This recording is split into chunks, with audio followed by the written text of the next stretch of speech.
You see all the van life photos, you watch all the van tours, but do you wonder what this nomadic lifestyle is all about?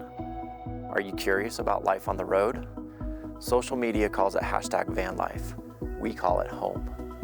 I'll ask 10 questions to get you the stories that you want to hear from the people who live, work, and travel and adventure in this nomadic lifestyle.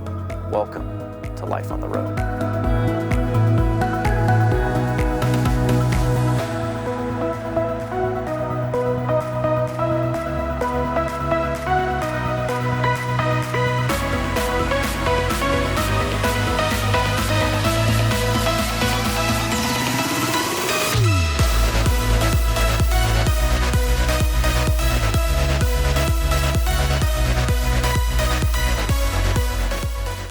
I don't have any more coffee though, so That's I already okay. drank it. I'm energized and caffeinated. Yeah, you're good.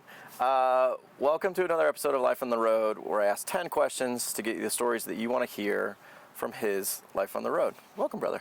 Thanks, brother. How you doing? I'm well. We've been having some technical difficulties this morning. Don't matter. This afternoon, and we're working through them. So we're rolling now. Hopefully we'll be good. I think we are. Yeah, I think so.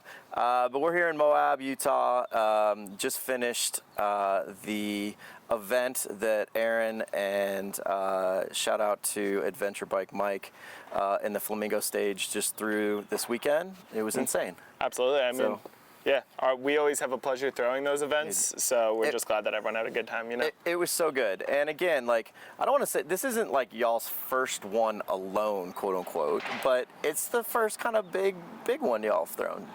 I would say in terms of like capacity of people, yeah. Like and size-wise. Size-wise is definitely our biggest, and just expansion into community beyond our van community. It was definitely a huge, just a huge event for us. It definitely helped us get our name out. Yeah, exactly. And, you know, shout out to all the people that helped. Wanderbox, you know, Good Vibes, you know, Matt and Chris, the owners of the property. Owners of the property, shout out to them, Heather and Leonard. Shout out to Chris Sosa for being our MC for the weekend. Yes, absolutely. Shout out to all the DJs, whether they be nomadic and or you know, Moab staples. Like shout out to Ryan Redfoot for coming through. Redfoot Music, definitely go check him out. Yeah, no, I mean all the musicians and the acts this weekend were insane. So yeah, it was such a. The fact that we had artists flying out too. Yeah, exactly. It was dope. Yeah. No, I mean it was a insane weekend. We're all wore out a little bit. I think we all are. 3 days of hardcore partying. For sure. We all needed a little break. So we're in downtown Moab, just kind of relaxing today. Exactly. A little bit of chill. A little zen. A little bit of zen. we needed a little bit of zen. So absolutely. 100%. As we always start the show, tell us who you are, where you're from, and how long you've been on the road. And then shamelessly plug yourself. Shamelessly plug myself. Yes. Okay, well, my name is Arron. I'm originally from New York, Long Island specifically. I lived in Manhattan, New York City, the Big Apple for about 1.5 years as well. Nice. And I've been living on the road for close to 2 years now. I left in December of 2021. Okay, perfect. So true East Coast. Now found home in the West. Oh, absolutely. And when, you know, West Coast, best coast, once you get out here, you never come back. Exactly. Like everybody says, like, where's the East to you? I'm like, Denver. Literally, like, once you hit East Colorado, you kind of just I'm not going any further. I mean, I'll go to like the Black Hills just because it's beautiful, but yeah, I really don't want to go any further than that. I do like South Dakota. South Dakota's dope. Yeah, it's cool. Exactly. It's cool.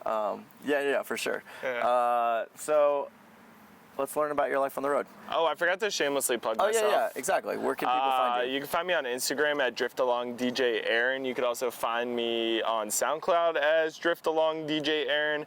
Yes. And I also put together a weekly playlist on Spotify where you can also find me at DriftalongDJArron. And we'll have the links to all that in the show notes so you can find all the music. I was listening to the playlist the entire week leading up to this week. It was so dope. I was getting ready and prepared for this weekend. Hell yeah. It was super rad. Sweet. Yeah, and we'll like I said, we'll list all of the links in the show notes so people can find your music. Also, shout out the Flamingo stage. And yeah, I was gonna say you can definitely shamelessly plug and find me at the Flamingo Stage 2. I'm practically Instagram. in every other one of their posts. Exactly. So. Yeah, 100%. So we're gonna flash the flamingo stage up here as well. So and check out my Instagram because I just posted this a ton from the flamingo stage. Dude, his reels from the flamingo stage were fire. There's a couple more coming, which I'm excited about. If you haven't followed him yet, I'm sure you have if you're watching this video. I appreciate that. Let's learn about your life on the road. Please. Question 1: what was the beginning moment, cause, or inspiration to live your life on the road? Moment, cause, or inspiration? Well, there are 2 moments in particular that I always think of. The first one was in 2020. In late August, me and my friends decided that we were going to book like a super cheap rental RV from El Monte RV Rentals. It's kind of like those Cruise America things. Yeah. We went to 5 national parks in 2 weeks. 5 of us all crammed into this RV that we drove from New Jersey out to like South Dakota and then just toured around there. Yeah. Second moment would be when I was in Zion and my friend, shout out to Eris, where is Eris on Instagram, even though they no longer live in a van, they still own their van and will be traveling this summer. Sweet. They were kind of the reason and the inspiration behind it. I saw their van city dwelling in New York City, and then, you know, me and my friend took a trip out to Zion and Bryce, and we camped with them out in the Pariah Canyon Wilderness. They cooked dinner for us, they fed us s'mores, fire, got to like, you know, enjoy all the luxuries out of a van. And I was like, I want to do this. See, I think, and again, too, we talk about it all the time on this show. I think it's great when people can find a way to get a taste of this lifestyle. Like, test it out a little bit.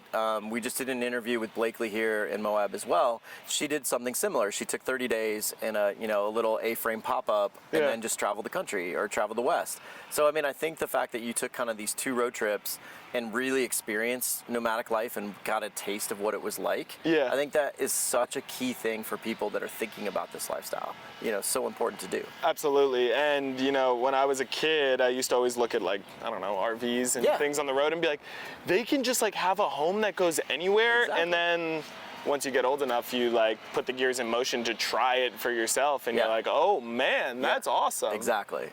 Well, and then again, you get a taste of it and you're like, oh. And if you get that moment of where, like, you're like, oh, I could do this, then it's like, oh, yeah, let's go. The I could do this moment is, as Matt Alexander calls it, that van curious moment.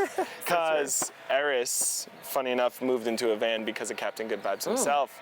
Ran into him on a trailhead in Colorado, and then sure enough, they moved into a van. So it's just funny. Everyone has that moment. Yeah, shout out, and we're gonna say Matthew in episode, I think it's 18 of ours. Yeah, Good Vibes Collective, Matt Alexander, amazing human being. So. He asked for his full name. Matthew. He goes, I'm Matt, and then he goes, wait, I'm going by Matthew. And I was like, okay. It was really funny. I was like, that's fine. Keep it formal out here. I get it. I'm good with that. Yeah, for sure. So yeah, in the show it says Matthew. So nice. Yeah, I love it. Question number 2. What has been, this question's like right up your alley. It's made for you. What has been your experience with other nomadic travelers while living your life on the road? Other nomadic travelers is just that idea of comfort and community, right? I've listened to other nomads and their stories being like, you know, it took me months to find people out on the road. I was very fortunate to know Eris. 2 weeks into my road journey, just like, was like, come out to this gathering for New Year's and Christmas. I met 40 to 50 other people that lived in their van. Yeah, exactly. I think the beauty of the community and just interactions with other people on the road is that there's a feeling of stability when things aren't really stable out on the road. That's true. I think that, you know, for example, you can be out alone on the road, but God forbid something happens to you. I could post on my story, I'm broken down. I need help. Yeah. 20 people are going to come to your rescue, and 100%. Those 20 people will know 20 people that are going to help you come 100%. To your rescue. Well, I think you said it really well. Like,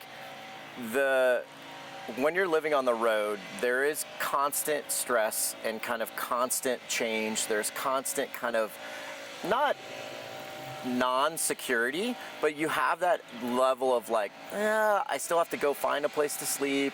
I got to get food. I got to find water. Like all the things of our daily life. Yeah. But like your nomadic community that you're around, whether you're parked with somebody or whether you're going with a big group or whether you're caravanning, like they provide some stability in your life. Absolutely. I think it can definitely help relieve a lot of those struggles that you get when you're traveling solo, right? Yeah. Like you said, showers, waters, Yeah. place to sleep. Yeah. You know, when you're kind of with community, certain things like, oh, I got extra water, here you go. Yeah, exactly. We're cooking a family dinner tonight, here you go. Exactly. Like, or I got a place for you. Here, let's go here. yeah, You know, there's a I place to stay tonight. Exactly. Here it is. Yeah, I got you a pin or something like that. Yeah.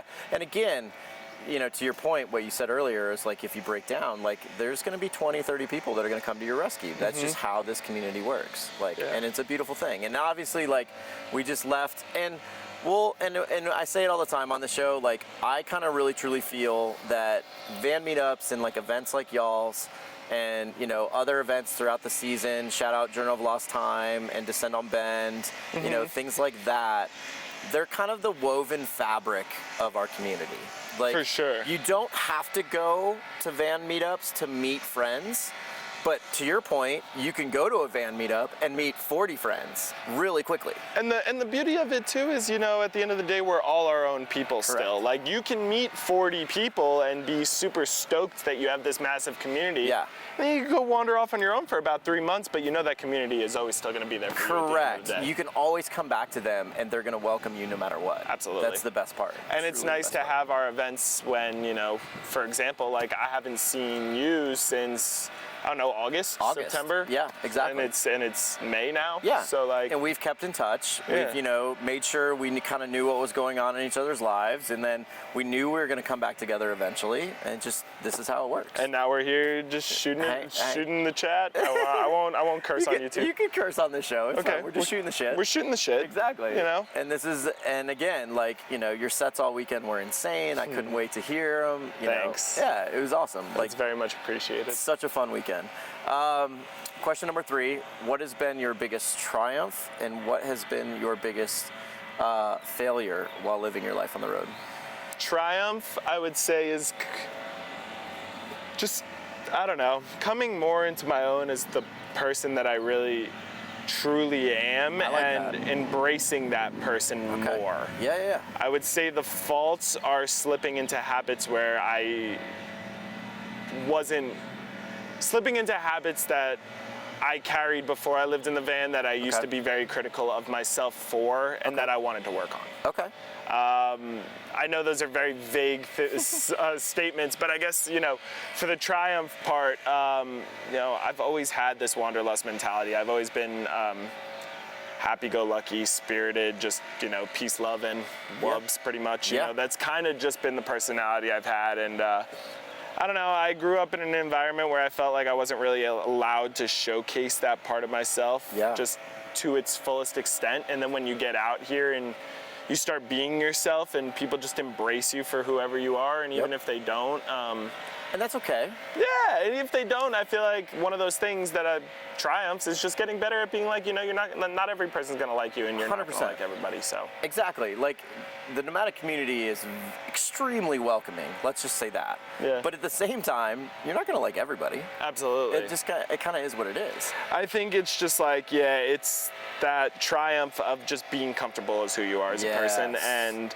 you know, I feel like a lot of us struggle with that, especially when we're, you know, young, fresh, trying to figure out what adulting and adulthood is like. Yeah. And, you know, No, I totally get it. And honestly, like, I think it's such a good perspective in terms of the road can help you so quickly with learning who you are. Like, it's gonna force you. Absolutely. You know? And I think it's very cliche to say like, oh, I'm moving into a van to go find myself. But there is purpose to it. There is truth to that. Yes, exactly.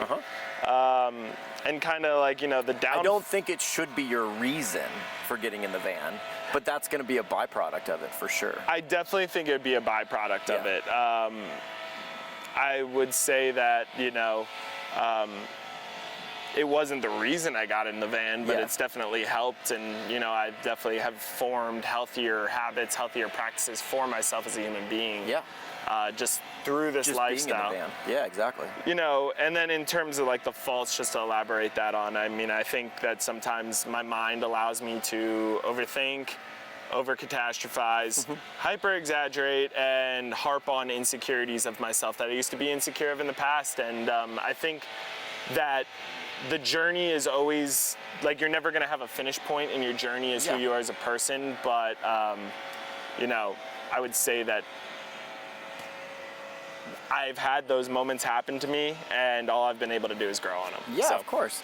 And again, like, you know, the road is going to help you along, I've learned, along the way when you're dealing with those issues. Absolutely. Know? And it gives you the opportunity to go, one, find like-minded humans that you can relate to, you can have conversations about, you can learn from. Yeah. But then on the flip side of that, you can actually go find some solitude and really focus on yourself when you need to. Absolutely. You know, opposed to living in a city, if you're in a standard location or a stationary location, if you're quote-unquote Blakely, a carpet walker, she called them carpet walkers? Yes. All right, hell yeah. So we've now dubbed it the carpet walkers. The normies are now the carpet walkers. The normies are the carpet walkers now? Hell yeah, so, that's good, and I'm giving Blakely full credit for that one. But yeah, like if you're in a stationary city, like that's a hard thing sometimes to find that solitude, to find that peace. And we have the ability to take our rigs into beautiful locations and go hang out for a while and just, you know, really think about what's important to us. And I think it's a big thing for sure. Absolutely, I agree. I'm, as you can tell, I'm a big meta speaker. I like to think, I really like thinking about like personal reflection and personal growth a lot. It's just one of those things that I've really harped on because, you know, at the end of the day, all we want to do is just be happy in life. Yeah. So. Yeah, no, I appreciate that. Every single day, I feel like that's what we're striving towards. Yeah, definitely, man. A van can help you get there. Question 4. Let's do it. What is it like living on the, or did you start your life on the road as a single person? What is it like living your life on the road as a single person? I've seen you ask this question in other episodes, and I've been thinking about how I was going to answer this. Yeah. Yes, I entered being single. You know, living life on the road single can be fun and challenging at the same time. 100%. I think that, you know, the ability to meet so many people and build relationships and connections, whether they're romantic or not, is just such a beautiful thing. Yeah. And it happens very easily in this community. Natural, organic, and there's so many people to meet that you will gravitate towards the ones that are most aligned with you. For sure. I will say, though, that with that, you know, relationships and things and being single, and I think it's fascinating when you meet a group of people, like someone who moved into a van, who moved into it for their solo adventure, for that personal growth, versus a couple that started together. Yeah, right? It's very different. Because, you know, two people both live in vans, solo adventure, come together, start doing the thing. Yep. You kind of get sidetracked of what you were originally intending to be there for, 100%. and that can get challenging, and that can cross lines and things like that, and it can be tough to navigate. But at the end of the day, you know, I think dating's just hard in general. Period. Like across the board, right? Let's call a spade a spade. Call a spade a spade. Yeah, exactly. But at the same time, you know, there are benefits and, you know, again, challenges to just dating on the road in the nomadic community with, like, you're always constantly traveling. Yep. Change is 100% a constant thing, you know, so whether or not you're going to follow each other or stay with each other sometimes is a challenge. You going know, one person goes one way, one goes the other. Yep, trying to find time to come back together. Yep. Trying to stay in communication, like all these things are huge challenges on the road. So yeah. I would agree. I think the last thing I would touch on is just that idea of, you know, when you're dating as the carpet walkers would, you know, it's that every Friday we go out and grab a drink or dinner. Yeah. You know, we work during the week, but every Saturday we'll catch a movie or do something, and then, you know, as week after week or 2 weeks or something of like hanging out with someone, you start to then it starts diving deeper into it. I feel like it's opposite. I've had a personal experience where you start dating someone and you basically start living in the rig with them together, and you're living in a 50 square foot space, sharing everything together, and right away. And you're never apart, and it just gets very overwhelming, and I can totally understand why it gets overwhelming. And I think that at the end of the day, with any dating and relationship, healthy boundaries and healthy anything just goes a long way. Yeah. And again, like you said, it's tricky. Like those moments, and we talk about it all the time on the show in this community, is that you form bonds and relationships, whether they're platonic or, romantic, really quickly, really fast. And so, that kind of setup can happen, and then all of a sudden you're like, oh geez, what is going on here, and it can kind of catch you by surprise, or it can be a wonderful thing. So it is just a challenge no matter what. So I get it. Absolutely. Rolling into question 5. Let's do it. What has been the best place or craziest place you've had sex during your life on the road? A funny story. Love funny stories. I mean, I guess you could say I slept with someone in a minefield. Oh, minefield. Interesting. You never heard that one before, have you? I've not heard that one No. Where and what? I'm trying to think. Where would you have been? California? Yeah, we were in You California. had to have been in California. It was one of those slept in this place, and then Should not have been in this place. the next morning you drive out and you see a sign that says unexploded military ordnance around. Be careful, watch where you drive. And you're just like, oh shit, I could have just drove over a minefield. That wasn't very bright. Yeah. So always rule of thumb: drive to your locations. During the day. During the day. During the day. This is reason why. Yeah. So you don't park in a minefield. And yeah, there you go. I love that answer. Amazing. Yeah. It's perfect. Question 6. It's perfect. How do you make money while living your life on the road? I think this is a pretty easy answer for you, but I want to hear it. I think it wouldn't be as easy as you think it is. Okay. I mean, I'm a DJ and an event producer, of course. I work with heavily alongside Mike with the Flamingo stage. We've been running that together for the past couple of events. Yep. He laid the vision and the groundwork. I've just been helping. Taking DJ gigs all across the country. I'm kind of going on this massive tour right now where after this I'm heading to descend on Pinnacles to be DJing an event. Then I'm heading back to Salida, Colorado for an event called Rose Fest. Shout out to Julia and all that she's doing over there. And then from there I'm heading back up to Bend, Oregon, where I've been talking to some hostels and local breweries about playing DJ gigs up there. I already have some dates on my schedule. So if you're in Oregon, do that. So Are you gonna play Descend on Bend? TBD? I'm hoping that Pinnacles will lead to that. TBD. Awesome. Okay. And we'll have dates for all these in the show notes. You'll be able to get information as to where Arron's playing for sure. Come out and support. Yes. Blows my mind how much the community comes out and supports me, but yes, please come out and support. Yeah, definitely. But last but not least, look, at the end of the day, I think people think I'm financially thriving as a DJ, but I'm still kind of a starving artist. Yeah. Last summer, I took a retail job up in Bend, Oregon, just mom and pop shop that sold astronomy gear.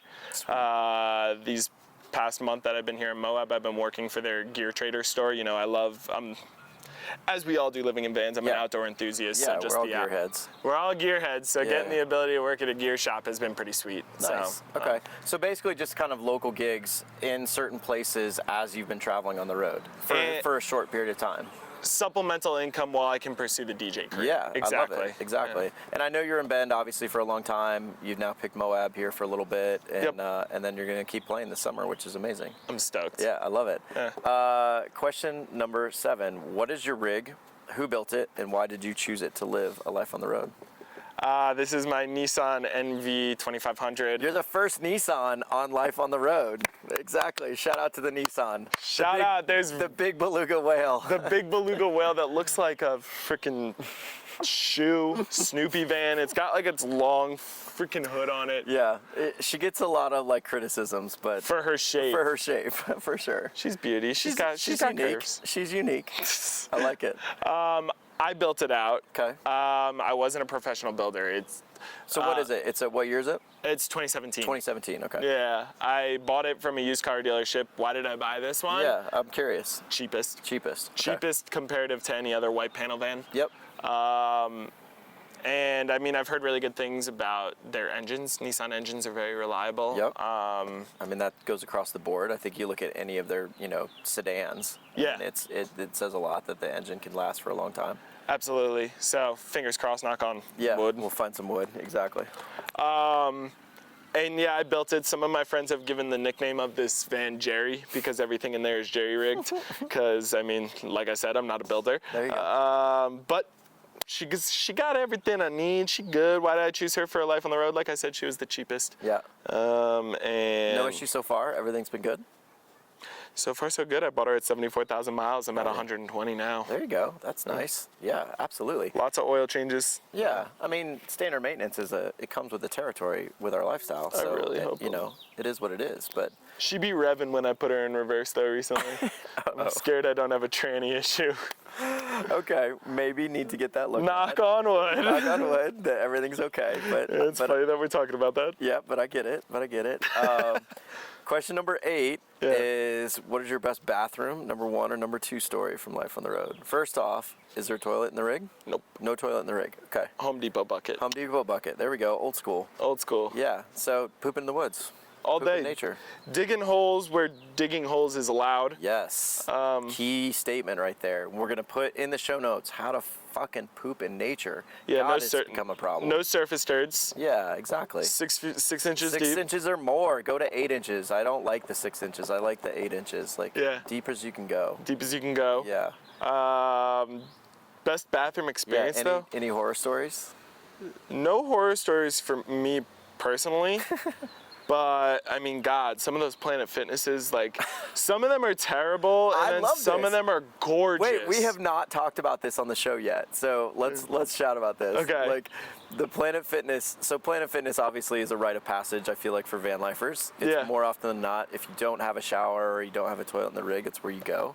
And yeah, like I love that. Like, and also too, I love that people highlight beautiful Planet Fitnesses on their IG. Dude, like the one in Aurora, just outside of Glendale, like Arizona. Is Yep.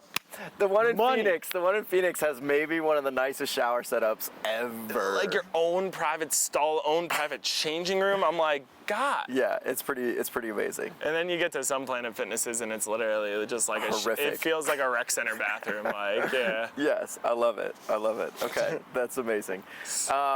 Question number 9. Yeah. What has been the hardest? Oh, geez, I'm losing track of my question. What has been the happiest and what has been the hardest moments of living your life on the road?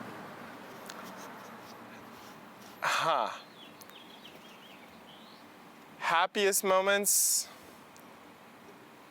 are honestly when I really feel at bliss with solitude. Yeah. There have been some moments where it's gonna sound sappy, I've just like, broken down in tears, just like driving on the road by myself, listening to music that I love and getting to witness the beauty of that, like, being like, I set this out for my life and I'm actually doing what I wanted to do. This is absolutely amazing. I've definitely broken down, and I'll never forget breaking down in tears in Prairie Creek, Redwoods, California. Just like, damn, stunning, I really did this for myself, and can't be more proud of that. Some of the hardest moments are when again, insecure thoughts of your life, think that I should be doing something else, right? Bank accounts dwindling, need money, right? Thinking about, oh, well, I could have done this. I could have stayed in New York and done that. Shoulda, woulda, coulda. Right. When you get in those thoughts, I feel like those are definitely the lowest points of my my van life, especially when, I don't know. No, it makes perfect sense. And again, too, like, we talk about it all the time on this show. There's a lot of high highs and a lot of low lows in van life. Absolutely. And so you ride that wave sometimes, and sometimes that low takes you to some pretty dark places. And, it's always kind of a cautionary tale, and I'm hoping that, like, people are, really listening to it and taking a lot from each episode, because I just want people to know that it's not easy sometimes. Like, you're going to really struggle at some point. And so, really balancing those high highs and those low lows is something that you really need to understand and focus before you get into this nomadic community, for sure. Absolutely. Things can just feel like a rush of serotonin and dopamine, and then all of a sudden that just gets taken from you, and you just, things can change. I mean, look, personal story. You don't really have to put this in here. It's going to. I'm not going to cut it out. Oh, so goodness gracious. We're not editing anything, so you can say it or not. I have a feeling she's not going to watch this Life on the Road. I don't think she watches your channel. No offense. But my ex-girlfriend, who I met on the road, and we dated for like 3 months, and it was one of those like super fast, hits you like a train, type, traveling every day together. after being home in New York, you know, we met up and we were together for maybe 2 weeks until we recognized that like we couldn't keep doing it. Yeah. We were in West Virginia and she ended up staying there and I had to drive 3,000 miles back across the country by myself, you know, with this intention and mentality that we were driving it back together. Sure. Right? That was a low. Yeah, of course. That was a low. Yeah. And again, like whether it's relationship related, whether it's job related, whether it's financial related, like you're going to go through all, like, again, the normal things that you might go through if you're in a stationary city, if Just get harder. if you're in a carpet walker, quote unquote. But you're right, on the road, those things go exponentially harder for whatever reason. And sometimes they aren't, sometimes they are, sometimes you make them harder than they maybe should be. Absolutely. But at the same time, like, you know, the flip side of that is like the highs are so much higher than if you were in a stationary city. I would agree. And, you know, talking about that story, much love and respect for said person. I don't hold any ill will against them. But yeah, I would totally agree with that. Like, dude, the like highs, like I'll never forget when I first pulled out the DJ decks and was like, hey guys, I'm a DJ, like, do you guys want to watch me perform? And then like, after I was done, everyone was like, that's freaking amazing, and then led me down this path that is creating this idea of being the nomadic. I'm not the nomadic, I'm a nomadic DJ. No, I like will never forget Saturday Night at Descent last year. Like that set after 11 o'clock. I know, like that whole like Saturday night was so epic. You know, and you know the van was right there. Shout out Good Vibes Collective for putting it together, and you throwing the after party. Like it was insane. Like that, I'll never forget that day. I think the highs literally just is like, you know, more opportunities that have been leading to more opportunities, right? Exactly. Continuing to do what you love to do at the end of the day. At the end of the day, just 2 weeks ago, I got an offer to DJ Descend. That's fucking awesome. Yeah, like, exactly. What the hell? Yeah, Pinnacles is going to be great. We're going to be there in a couple weeks. It's going to be insane. It's going to be sweet. Last question 10. Define hashtag van life in your own words, and then provide a piece of advice for somebody wanting to live a life on the road. Do you want to hear my honest truth? Of course. Hashtag van life is a stigma that's been created by social media that people that live in their vans all have these super fancy vans and are constantly at beautiful views every single day.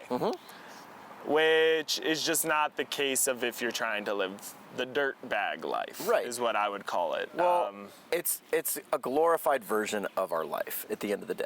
Absolutely, you know? And that's what social media will always do. Always be, correct. But the hashtag to me, is just a stigma of people living in their vans when the reality is, I think nomadic living, not hashtag van life. Correct. Is so many different routes and navigations, you know, everyone does it differently. Correct. Yes. And I think that's just really cool about it. And again, we talk so much more about, you know, van life is just one generic term for what we do. Yes, we live in vans, but there are a lot of people that live in box trucks and buses and other types of nomadic vehicles or other types of rigs. Yeah. That is what the nomadic community is all about. It's, you know, hashtag van life, yes, it's beautiful places and beautiful photos and beautiful things, but that's not how we live at the end of the day. At the end of the day, we don't really live that way. No. You know, you will find people that do live that way, but even those people, they don't, I don't know. But we go to those beautiful places and we experience those beautiful things, but again, that's not our real life. I think it's because we prioritize that, right? Of course. You know, that's what we want to show, and that's okay. We get more of those pretty views than the normal person does because 100%. we prioritize wanting to do that. Yeah. But the things that people don't see is the fact that, like, But what our real life is like. I literally drove to a pit toilet this morning because I had nowhere else to take a shit. Like, and that's real life. That's real. At the end of the day, like, that's what, you know, again, I'm hoping this show sheds light on is the fact that the stuff that you see on Instagram is it's not bullshit, but it's just not the reality of our lives. And when you get out here and you join us, you'll realize that. And that's okay. Like, that's what we look forward to. And please, come on out here. If it tickles your interests, please come out here because Yeah. You will be embraced to your most authentic self, and that was something that I learned, and I love this community for it. Yeah, for sure. And a piece of advice you give somebody wanting to live a life on the road? Expect the unexpected. I like that. Be ready for anything. Be ready to change your plans on a dime. Yes, that happens all the time. And I don't know, just manage your expectations. Another good one, for sure. I like that. Like, change is constant in this world. Yeah. Perfect example, today, had full expectations of driving to Salt Lake City today. I am not driving to Salt Lake City today. Some plans have changed. And so, yeah, I mean, it is what it is. You sticking around? No, I'm not sticking around. I am leaving. Okay. Leaving. But yes, plans have changed. But again, this is what happens in this lifestyle. So having that flexibility is super, super key. Absolutely. And that ability to, like, not let that bother you. You know what I mean? Like, change is going to be constant. Change is going to happen a lot. And to not let that affect you, or to be able to just roll with it, is a big thing. Absolutely easier said than done, but I totally agree with that idea of just being able to just be adaptable and go with the flow, and yeah, just continue to move. Sorry, I almost touched the mic. Continue to move forward. Don't dwell on what happened in the past. Yeah, I like that as well. Cheers. For sure.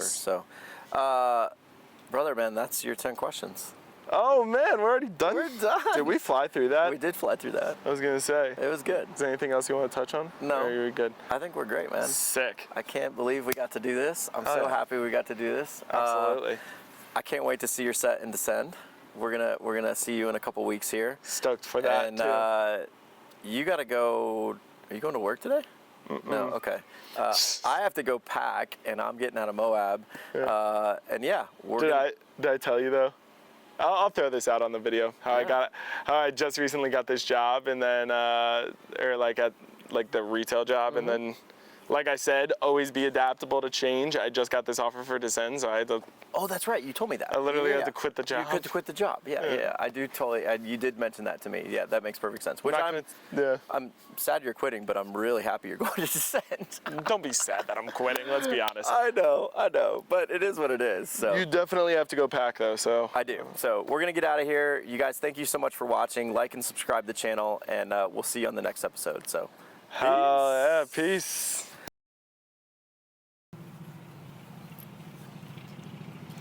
All right, we're gonna try one more time. And if it doesn't work this time, then what's our I don't know. That's a great fucking question. call it a day and try again another time? We might have to. We might wait until California. All right, so far so good. We're 2 minutes into record here. We haven't shut off yet. So. Okay, I think we might be good. Who knows? I'm not gonna speak too soon. Yeah, exactly. But I don't know. That's a good sign. Yeah. Has it shut off yet? No, not yet. We're still good. Go. It's going on 8 minutes. I want to get to 10 and see what happens. And then if it's still on at 10, we're going to start recording. So we're going to say okay. But all right, we're still recording. So fuck it. Let's start over. Let's run it. Yeah, I think we're good. And whatever happens, happens. Exactly. Yeah. Yeah, I'll stand up in 40 minutes and I'll either say fuck or we'll be good. Sounds good to me. That'll be it.